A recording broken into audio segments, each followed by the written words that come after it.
வணக்கம்.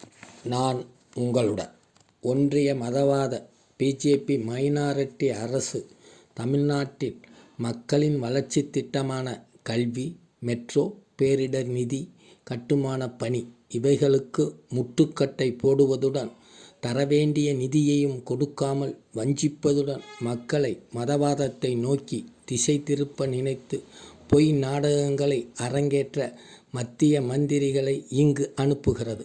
அவர்கள் கோவில் கோவிலாக சுற்றுகிறார்கள். அதுவும் மக்களின் வரிப்பணத்தில், அரசு செலவில். கட்சி வேலை, கண்டபடி பேட்டி, வன்மம், விஷம பேச்சு. முன்பெல்லாம் பிரதமர், மத்திய மந்திரிகள் இங்கு வருவார்கள். மாநில அரசுடன் சேர்ந்து மக்களுக்கான திட்டத்தை அறிவிப்பார்கள். அரசின் வளர்ச்சி, தொழில்நுட்பம் பற்றி பேசுவார்கள்.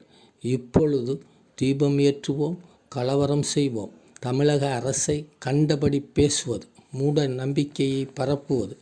ஆனால் இங்குள்ள திராவிட மாடலின் முதல்வர், துணை முதல்வர், மந்திரிகள் இவர்கள் மக்களுக்காக, மாணவர்களுக்காக, பெண்களுக்காக, தொழிலாளர்கள், அடித்தட்டு மக்கள் இவர்களின் முன்னேற்றத்துக்காக தொழில் புரட்சி, தொழில்நுட்பம், பகுத்தறிவு சிந்தனை, புத்தக கண்காட்சி இவைகளை மக்களிடம் கொண்டு போய் சேர்க்கிறார்கள். தமிழக முதல்வர் முத்துவேல் கருணாநிதி ஸ்டாலின் அவர்கள் காலை மாலை ஒரு நாள் விடாமல் மக்களுக்கான பயணம். அவருடைய பாய்ச்சலுக்கு முன் இந்த பிஜேபி சங்கிகள், இவர்களின் அடிமைகள், டயர் பஞ்சர் ஆவதற்கு புதிய கண்டுபிடிப்பு, விஜயின் படத்துக்கு வக்காலத்து என்று தலையை பீய்த்து கொண்டு கதறுகிறார்கள். நன்றாக கதறுங்கள். இந்த 2026 8 நாட்கள் எத்தனை அறிவிப்புகள்!